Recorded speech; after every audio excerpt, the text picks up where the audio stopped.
minha pergunta é curta.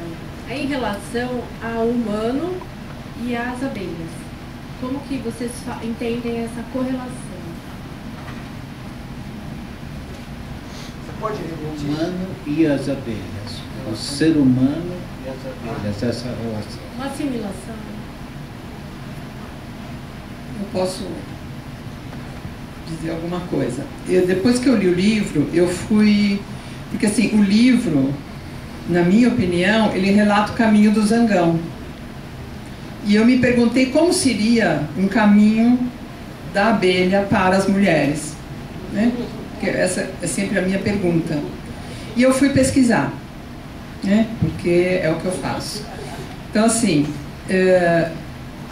a organização social das abelhas corresponde à primordial organização social humana, onde reina a rainha abelha. Assim, a grande mãe primordial, todas as grandes mães primordiais tinham a abelha como emblema. E por quê? Porque elas representam um elemento que aglutina o grupo humano. Quer dizer, a abelha rainha libera o feromônio segundo o qual as abelhas se orientam, né? Então, assim, ela é aquele elemento aglutinador do universo humano, né? Foi uma dessas ditas coincidências que não existem, que o meu recém-livro lançado sobre a deusa chinesa, a figura materna na cultura chinesa é exatamente esse elemento de coesão grupal. Então, todos os grupos primordiais humanos se agruparam em torno da figura materna, né? Como até hoje, ainda, se você olha no reino animal, tem a fêmea e seus filhotes. Então, isso é muito claro nas abelhas, tanto que a organização das abelhas foi usada como representando o direito materno, né? Barhofen, 1700, 800 e alguma coisa, quando ele escreveu sobre isso. Então, na origem, os agrupamentos humanos se estruturaram do mesmo jeito que as abelhas, né? A grande deusa, com o seu séquito de melissas, né? Melissa é o nome grego para abelha, com o seu séquito de operárias, que coletavam alimento, que faziam isso, e esporadicamente, não tão esporádico, senão não seríamos 9 bilhões de seres humanos, mas o zangão, na verdade, tinha por função fertilizar a rainha abelha, que poria todos os ovos, porque todos eram originários da mesma mãe, né?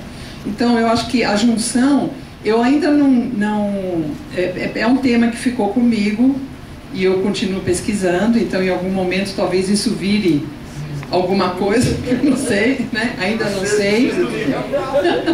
Mas, na verdade, assim, da Ásia Menor vem a imagem de Cibele, a grande mãe da Ásia é Cibele, e ela é uma rainha abelha.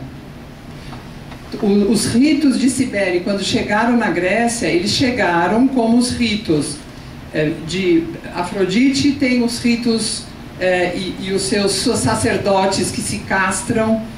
Demétria tem os seus sacerdotes que se castram, né, que são os zangões, né?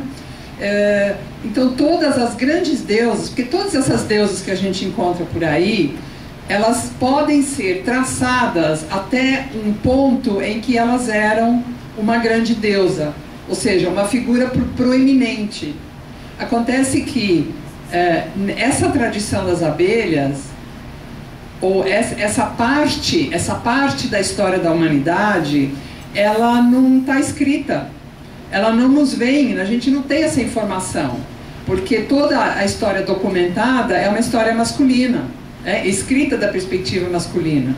Então, mesmo os rituais de Afrodite e Adonis, ou Cibele e Atis, né, que é o original, eles são, quando eles chegam em Roma ou quando eles chegam na Grécia, o que se enfatiza é o Atis, não é a Cibele. Porque não tem muito que se falar de Cibele, ou teria muito que se falar, mas porque ela é esse elemento que agrega os grupos humanos. Então, isso é o que eu até agora sei dizer a respeito disso. saber mais.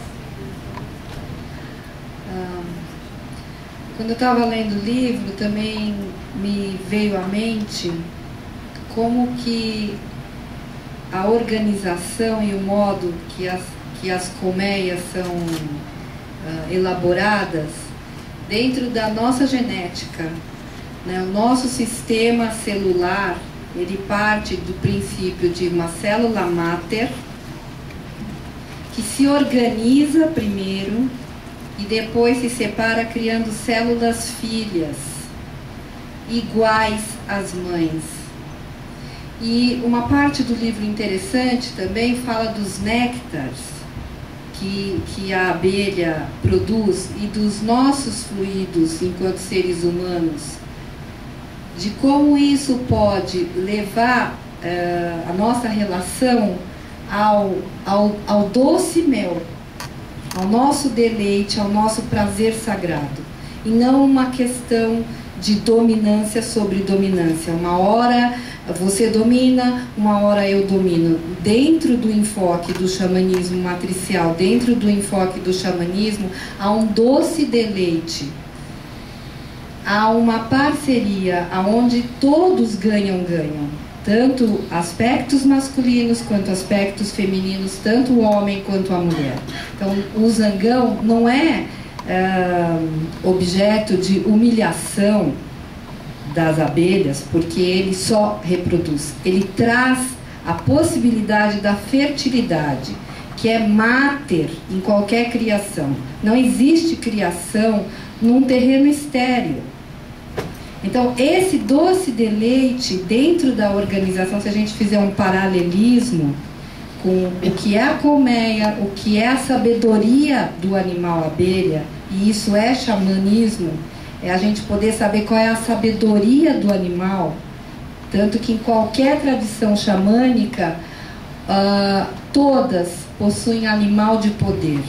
Não é para a gente fazer um sincretismo, é para a gente poder entrar em contato com a sabedoria sagrada do instinto, do espírito criador do animal. Não é o leão, ou o jacaré, ou a abelha. É o espírito.